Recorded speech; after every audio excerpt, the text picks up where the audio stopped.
Kia ora, my friends, and welcome back to Drop Balls and Big Calls.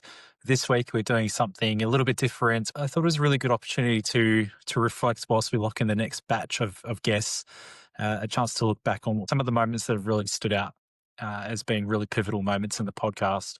So the first episode was episode 0, which I used as an opportunity for you to get to know me, being the host. That got a really good response. I think it was a really good way to sort of set the tone of what it was about and where we wanted to go with it. I've probably adapted a few things since then, particularly around how I structure episodes. But yeah, before all that, it was sort of, I had to really get to grips with the equipment that I was using, the software, the microphone. And then it was all about building, episode by episode, how I really wanted to structure things and the direction that I wanted to go. And so that's why throughout sort of the first few episodes, it was really close friends of mine, people that I could trust, that I knew had really interesting stories that would just be great conversations and allow me to, to try things and make sure I get it right. I don't even know if anyone would really listen, but we've been really lucky that over the first couple of months of doing this, it's grown week by week and we've had some really good responses so far. So it all started with episode 1. My first interview was with someone I consider a brother. I've known him for a long time. He was one of my best friends, Chris Ball. It was weird because I was actually packing myself before that interview, even though we would talk frequently. I didn't know how the recording was going to go, or what was going to go right, what was going to go wrong, the interview itself, how that structure was going to work. It was just a lot of unknowns. It actually took a good couple of hours to get the interview running because the internet connections weren't great. The software I hadn't quite got to grips with yet, and there was just a few things that didn't quite go right. But it turned out to be a really good conversation. I learned a lot of things about Chris that I didn't know about him. So we were able to go to depths that we hadn't been before. The loss of his parents, for example, but also from that, some of the trauma that he lives with day to day. The one moment that really stuck out to me was, this feeling that he's not going to live a long life. Come to have to face his mortality early, and that one really hit me. So let's look back at that moment. It was actually said by someone close to you that there's been times where you can't picture Yeah. yourself living past 50, and that really hit me. Especially, you'd mentioned the mortality part, like when you have a kid there, like that is one part that terrifies me as well. I think just having a kid in general is terrifying at times, particularly when they're first born. What's it like carrying that, man? Like that feels pretty heavy. It sucks. It's probably something I should probably do about. Something I should do something about. And I did for a while when I had the band. I was writing Reaper and stuff, and it went away for a long, long time. I actually wrote about that, and then I'd go to sleep crossing my fingers that I was going to wake up. But it's more now. It's just at times when I've let myself get too low, or I'm too tired. I've gone shit. I'll be up late at night and be like, oh God, I'm 42. Even before this, it's like, man, even if I have good innings, it's only like I'm halfway through my life already. And if I only live to mum, not like less than 10 years left. This is your natural response, but then I snap out of it because I'm so busy, or I keep jump screaming, I won't leave her. But I think with them, it's more highlighted because you're like, I want to make sure I see Serena's parents around and they're healthy and well, and the kids have their grandparents. They can do stuff. I'm like, well, I hope that's the same for me. I don't want to be, 80, 90. I suppose I haven't really dealt with it yet. It just pops into my head at all different times. I remember I didn't really realise, but a couple of years ago I was on the yacht with my brother and I was telling all these stories about musicians and stuff, and fascination with them, and all of the musicians I talked about had died.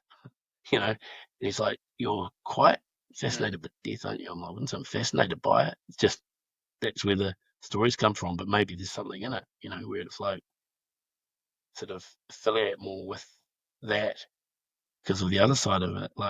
It's quite scary. It freaks me out a lot, and I think sometimes it gets in the way of a lot of stuff, like work and that too. But Just be like it will happen anyway all the time. It's probably happened about 3 times in this podcast, to be honest. Just go straight in your mind and then just straight out, and yeah, it's just keep on keeping on. It goes out before it's come in, and you kind of just go, oh yeah, well, I'm still breathing, you know. Yeah, but I do also think that part of me goes, well, it also is where you are in life. Like, if I'm doing well in life, you're financially good or whatever, it's kind of less stressful. You're like, well, at least if it does happen, then I'm leaving my kids something. But if you're still developing and still working, you're like, well, shit, I'm out of here, and wifey's got nothing, and the kids have got nothing. So there's that part of it too. Yeah. To be honest, I don't know if I have dealt with it.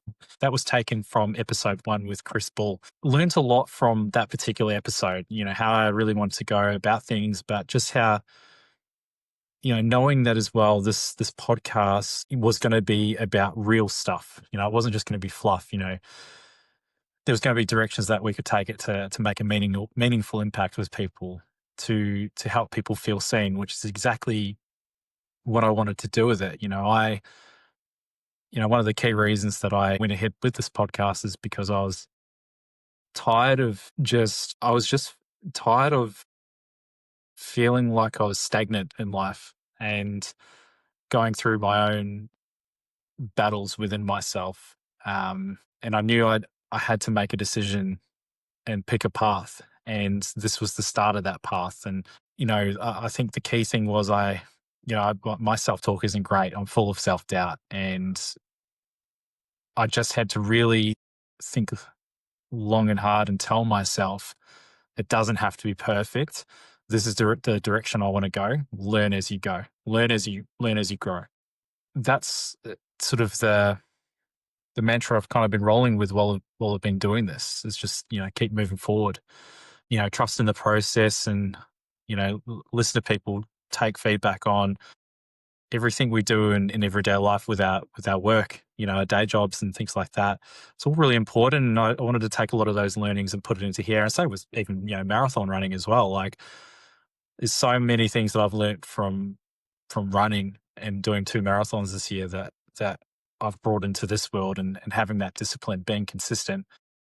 And that brings me into my second moment. So the episode with Paul Harrison was a really good one. And I remember meeting him doing the mini MBA course. He was the trainer, the facilitator, and he just really inspired me during that time, and the way he spoke and the information he delivered, the message he was delivering. And it was really important for me to get him on, and I'm so grateful that he did. But one particular story stood out. Paul had been living in England, and he was faced with so much rejection when he started living there, applying for thousands of jobs. This recruiter really let him down, and he felt like the world hated him. At this moment, he was also at a crossroads, and he decided that he remembered the saying he said, that the world wasn't going to meet him halfway. And he had to take accountability. So yeah, let's take a listen to that moment. I wanted to be able to get a job where I could wear a suit. That was a huge thing for me. So I started applying for all of these jobs. So I was going to, I think the website was read.co.uk at the time.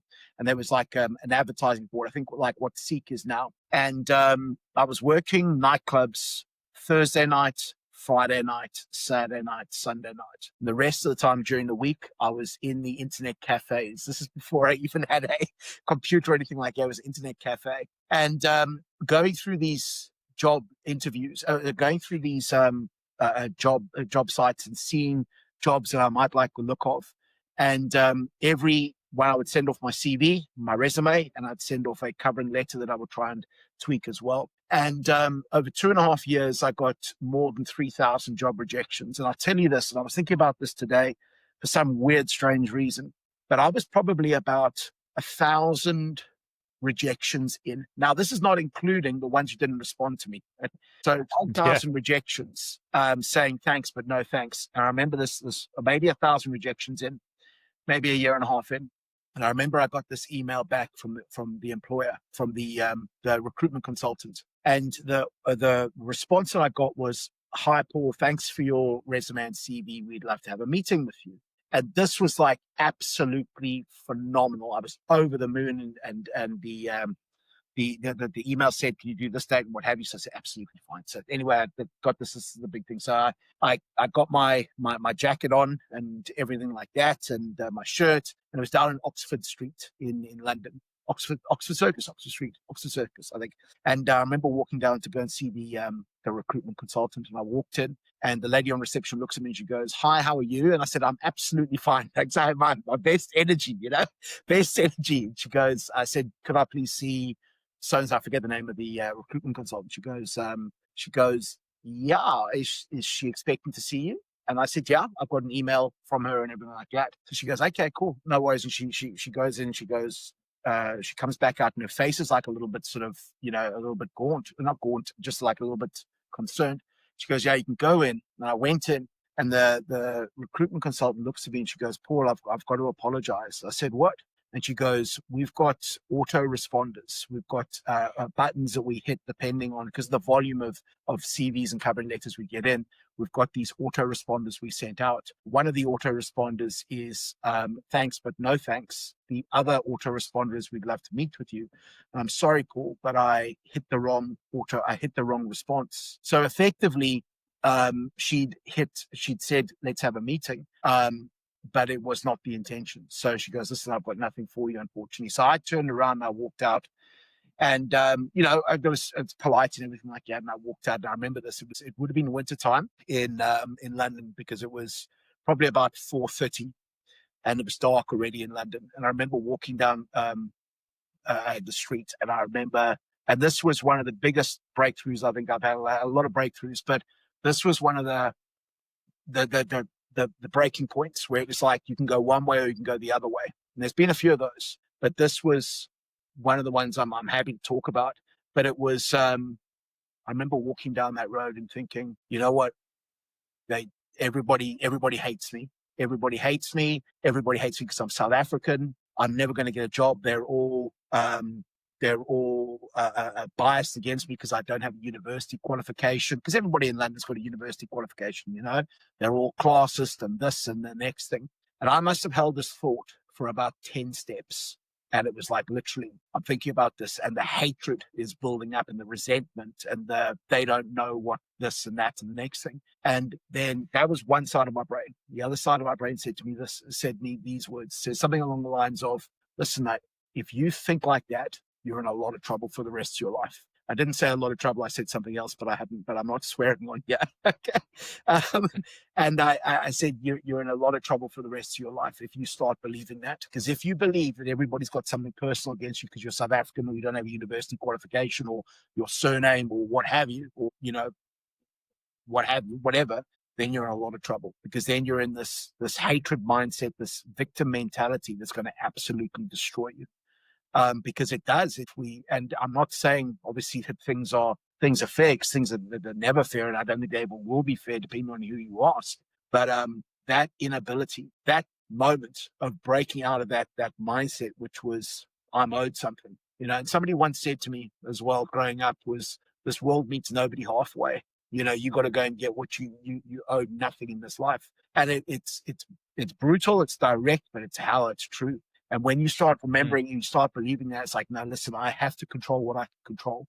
And one of the things I can start trying to control is my mindset and how I think and where I put my focus. Is it going to be on what I haven't got, or how life's wronged me, or this or that, or the next thing? And we can all reference that. Or am I going to put my mind into something where I can really start focusing on getting a potential solution here? So that was a huge moment for me. It was a huge moment. And I think sometimes, Jason, you've got to go to a certain level before you really get a lesson that sticks with you, And I remember, I think having that moment, it's like, you get to choose. You get to choose whether you're going to cry, and you cry alone, or you're going to smile and the world smiles with you, because no one's coming to save you. You've got to keep your mind and your focus in the right direction. And I am a massive advocate for that. And you'll remember, obviously, from the training, I'm sure we would have focused a lot on keeping your focus on stuff that's empowering rather than disempowering, which is not easy to do, because again, I have a belief that the human brain is negatively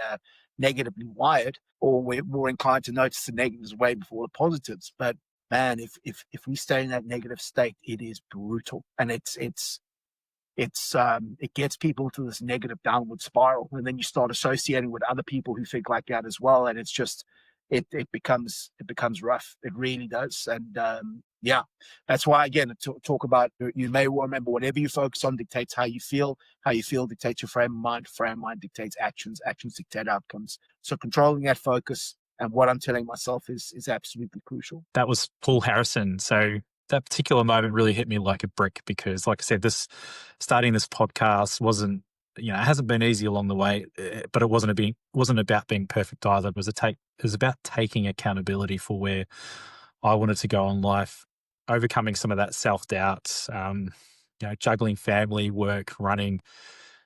But yeah, no one's going to hand you the path. You've got to carve it yourself. It's really important. And again, that message has really stuck with me since, and I know for a few of you, it's made an impact with you as well.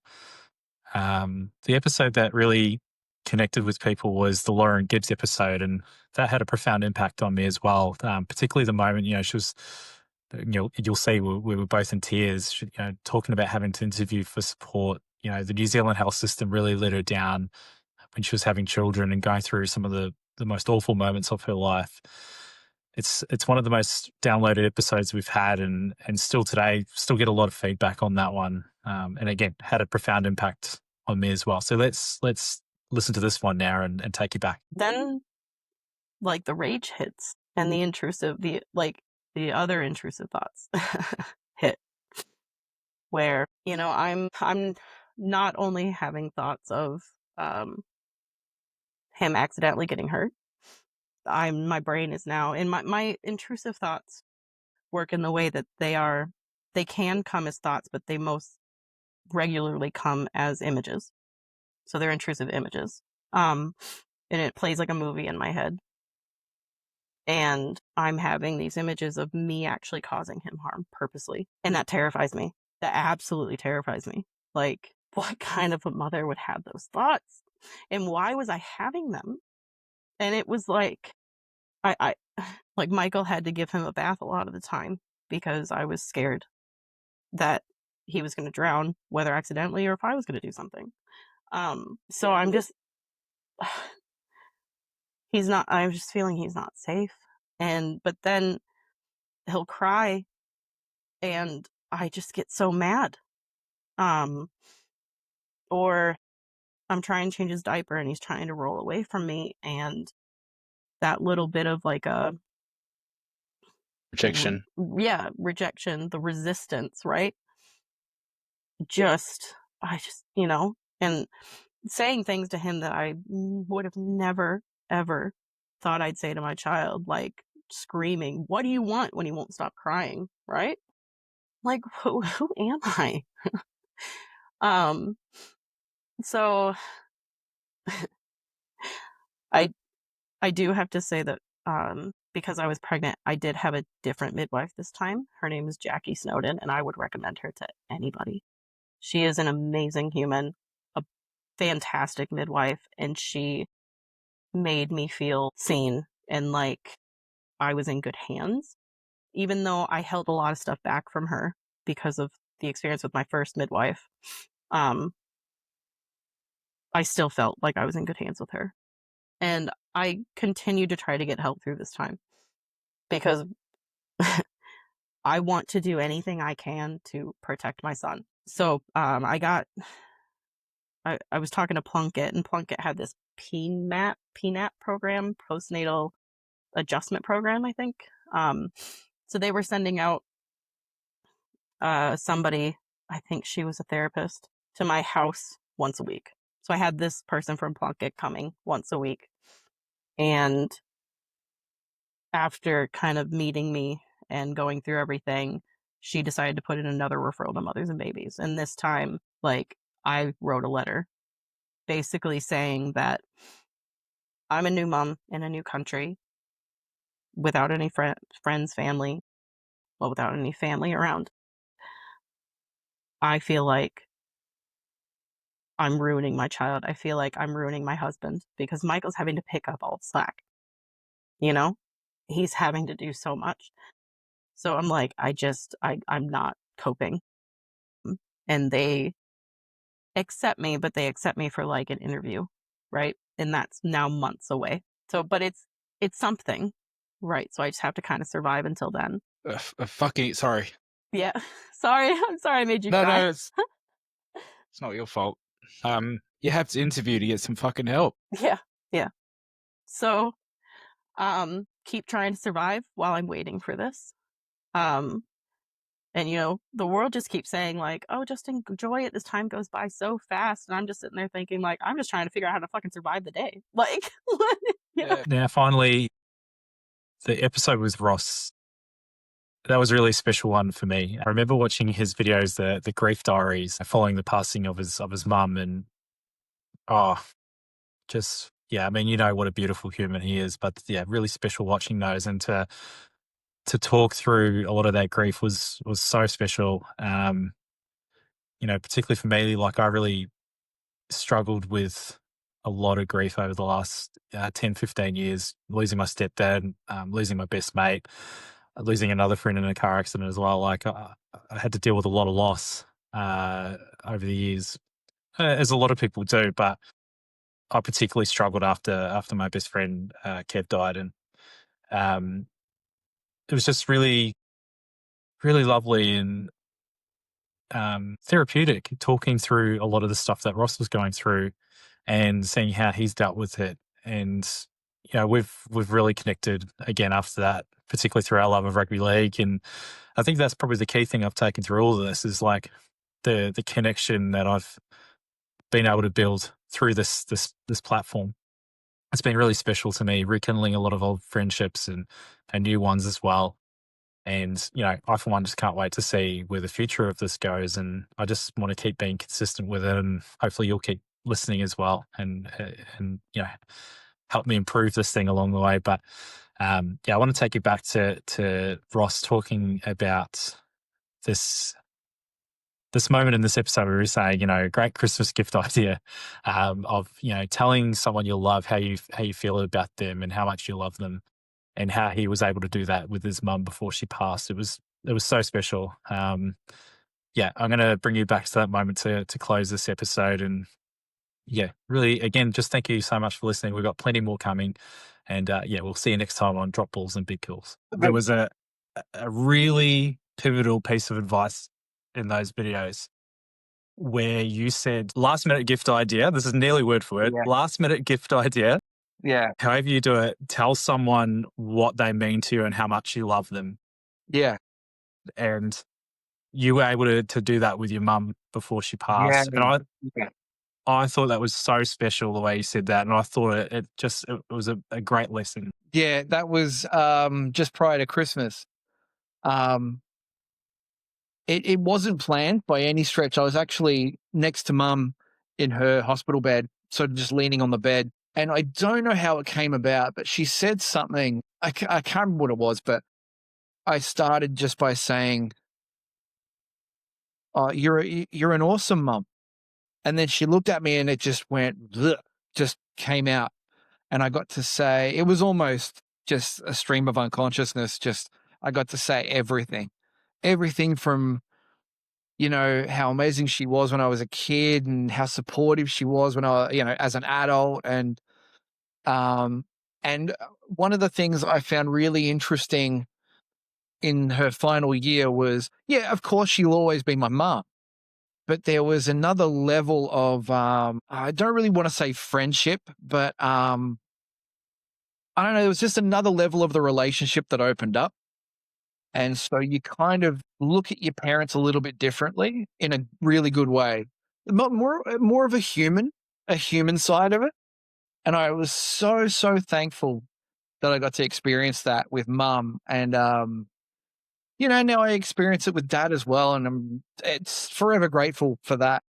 But it is, yeah, it was a unique experience. I could not recommend it enough to tell the people that you love exactly what they mean to you and what you think of them and how much you love them. It sounds, you know, a bit wishy-washy and a bit, you know, treacle sweet, but it's such a gift, even to be able to do it, to be able to say to someone, like, to, you know, because parents, you know, there's a lot of people that never get that opportunity. You know, they 100%. they lose their parents. And, you know, I think another thing that was really reinforced with mum passing was, you know, mum was 70 when she passed. That's not old. 70 is not old, especially when she was the way she was. Her nickname was the kamikaze gardener because she, without word of a lie, I cannot begin to tell you how many phone calls I had from ER going, I'm okay. I am in the ER. I'm okay though. You know, and of course, just ridiculous stories would follow through. And so Kamikaze Gardener was what she was known as. And that's the way she was, just this ball of energy, very physical. So when I say she was 70, like not no impairments at all. Like she was all over it. And where was I going with this? Tell people what you mean to them. Oh yeah, life is short. Life is genuinely fucking short, you know? And it becomes really reinforced when you lose someone you love, you end up in a job that you adore, and you can't believe you've gone so long without actually doing it. You end up in a relationship that it supersedes everything you thought a relationship could be.